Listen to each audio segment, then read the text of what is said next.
حضرت رابعہ بصری کو نوجوانی میں کسی نے بدکار عورت کے ہاتھ فروخت کر دیا۔ چونکہ آپ بہت خوبصورت تھیں، اس لیے اس نے آپ کو زیورات اور اچھے اچھے کپڑے پہنا کر بالا خانے میں بٹھا دیا۔ آپ کے حسن و جمال کا چرچا سن کر مشتاقان جمال کا ایک ہجوم ہونے لگا۔ رات کے وقت جس شخص کو نائکہ ان کے پاس بھیجتی تو آپ اس سے کہتی کہ پہلے وضو کر کے 2 نفل پڑھو، پھر میں تم سے بات کروں گی۔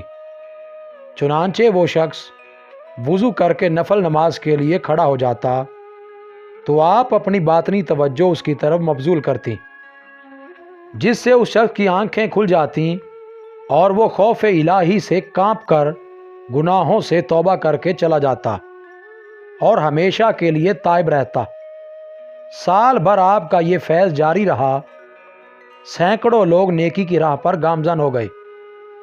ایک دن نائکہ نے سوچا، دیکھوں تو صحیح کیا بات ہے کہ جو ایک بار آتا ہے پھر واپس نہیں آتا۔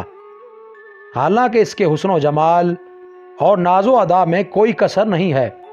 اس رات اس نے چھپ کر تمام معاملات دیکھ لیا۔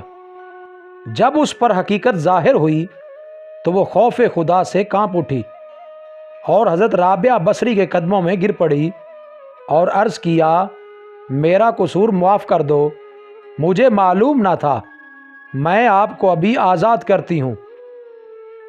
اس پر حضرت رابعہ بصری نے فرمایا، احمق، تو نے مجھے کیا آزاد کیا؟